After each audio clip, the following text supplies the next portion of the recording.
হযরত ঈসা আলাইহিস সালাতু ওয়াস সালামকে মহান আল্লাহ তাআলা আসমানে উঠায় নিয়েছিলেন। হযরত ঈসা আলাইহিস সালাতু ওয়াস সালাম যখন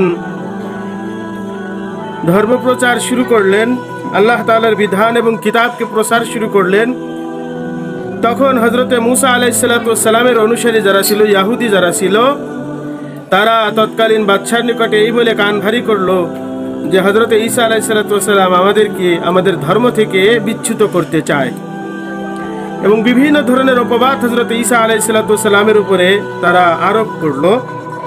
শেষমেশ তারা ষড়যন্ত্র করে হযরত ঈসা আলাইহিস সালাতু ওয়াস সালামকে হত্যা করার ষড়যন্ত্র করলো এবং হযরত ঈসা আলাইহিস সালাতু ওয়াস সালামকে শুলে চড়িয়ে হত্যা করবে, প্রকাশ্যে হত্যা করবে বলে তারা মনস্থির করলো। তারা যখন হযরত ঈসা আলাইহিস সালাতু ওয়াস সালামকে হত্যা করার উদ্দেশ্যে এবং শুলে চড়ানোর উদ্দেশ্যে একত্রিত হলো, তখন মহান আল্লাহ তাআলার কুদরত দ্বারা হযরত ঈসা আলাইহিস সালাতু ওয়াস সালামকে আসমানে উঠায় নাই এবং ওই ষড়যন্ত্রকারীদের মধ্য থেকে একজনকে হযরত ঈসা আলাইহিস সালাতু ওয়াস সালামের আকৃতির মতো আকৃতি বানায় দেয়।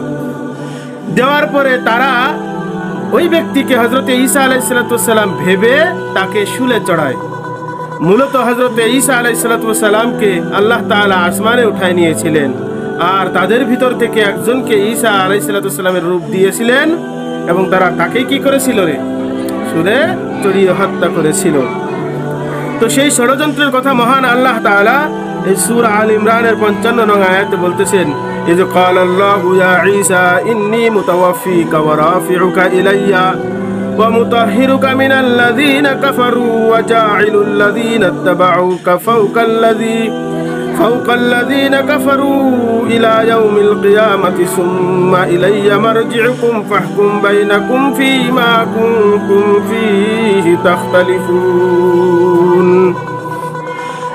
হযরত ঈসা আলাইহিস সালাতু ওয়াস সালামকে আল্লাহ তাআলা যখন বলেছিলেন যে হে ঈসা আলাইহিস সালাতু ওয়াস সালাম, হে ঈসা, আমি তোমাকে আমার নিকটে ফিরিয়ে নেব, আমার নিকটে কি রে?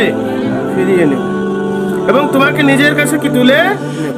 ইয ক্বালাল্লাহু, যখন মহান আল্লাহ তাআলা বলেছিলেন, ইয়া ঈসা, হে ঈসা, ইন্নী মুতাওয়াফিকা, নিশ্চয় আমি আপনাকে আমার নিকটে ফিরিয়ে আনব, ওয়া রাফিউকা ইলাইয়া, এবং আপনাকে আমার নিকটে উঠাইয়া আনব, ওয়া মুতাহহিরুকা মিনাল্লাযীনা কাফারু, এবং কাফের সম্প্রদায়, অবাধ্য সম্প্রদায় থেকে আমি আপনাকে মুক্ত করে ছাড়ব, মুক্ত করে আনব, ওয়া জাঈলুল্লাযীনা ইত্তাবাউকা ফাওকাল্লাযীনা কাফারু ইলা ইয়াউমিল কিয়ামা, এবং জাঈলুল্লাযীনা ইত্তাবাউকা, যারা আপনার অনুসরণ করবে তাদেরকে আমি রাখবো, ফাওকাল্লাযীনা কাফারু, যারা নাকি কুফরি করবে তাদের উপরে মর্যাদা এবং সর্বদিক থেকে ক্ষমতায় আমি আপনার অনুসারীদেরকে রাখবো।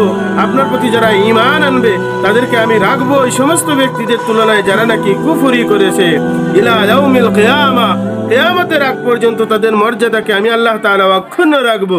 সুম্মা ইলাইয়া মারজিউকুম ফাহকুম বাইনাকুম ফীমা কুনতুম ফীহি তাখতালিফুন। সুম্মা ইলাইয়া মারজিউকুম, অতঃপর আমি আমার নিকটেই মারজিউকুম, তোমাদের মারজা, অর্থাৎ তোমরা ফিরে আসবে, আমি আল্লাহ তাআলার নিকটেই তোমাদেরকে কি রে?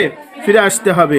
ফাহকুম বাইনাকুম, অতঃপর আমি আল্লাহ তাআলা সেদিন তোমাদের মধ্যে ফয়সালা করে দেব, ফীমা কুনতুম ফীহি তাখতালিফুন, যে বিষয়ের ভিতরে তোমরা নাকি ছিলে, যে মতানক্যের ভিতরে, যে মতবিরোধের ভিতরে তোমরা ছিলে, সেই মতবিরোধের ফয়সালা আমি আল্লাহ তাআলা কিয়ামত দিবসে কি করে দিব।